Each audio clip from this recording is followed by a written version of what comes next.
त्यहीको अस्ति उधारो छ आयो आयो एउटा आउनु किन हुन्थ्यो त्यस्तो जिरो पनि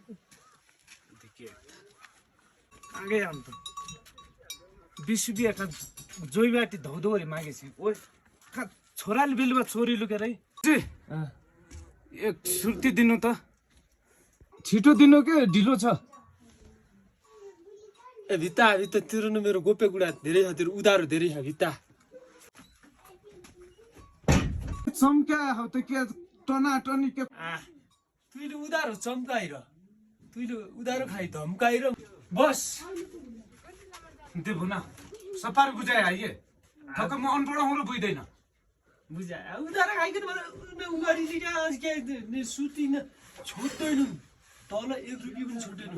दुकान होला कि एक सुत्ती पनि पत्याउँदैन कहिले दिनै त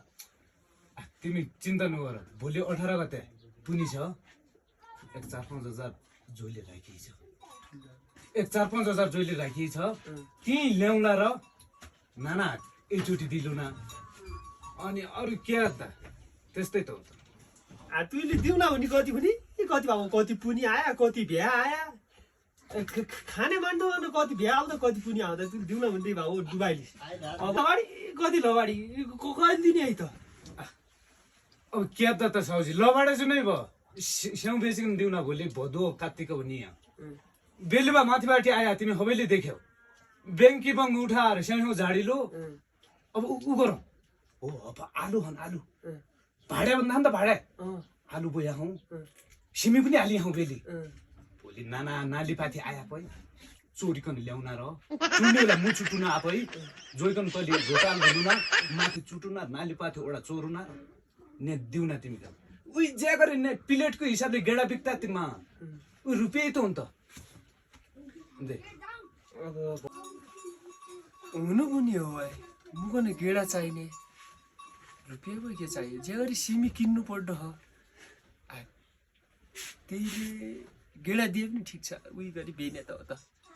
जे गरी किन उकन सुत्ती टाढ्ने मुकन गेडा टाढे भइगयो काम यति हो अब बाबु किन्नु दिने भयो भुना हाटा मु नत्र बाइजा त अब दिनु पढेको तपाईँ जे गरी के गफले बक्क पाडिकन जहिले पनि भस्काइल त उधारा ए हकिँदैन भाइ गरा त्यो भने देऊ त बाइजा त ल भाइ देले ए मान देले रल्ली आफै रल्ली धान गब्लाउन जाने भए आफै रल्ली धान कहाँ भोलि पाथी सिमी चोरिकन दिउन भनेर फक्कै उठाया दे अहिले सुमान हात गरिले खायो र भोलि जङ्गल हस्कुने हो के मुन काठ नाम कि मुन काट्नु पर्यो आफ्ना रुपियाँ पाउनलाई नत्र म त्यो रुपियाँ न यति गब्लाइकन खाने त हो त केटी चट्टा अन्त त्यही बेले काहीँ कुरा पनि हुने गब्लाउने पिठो बिकी जाँदा हो गब्नु लाउने चामल पनि बिक्दैन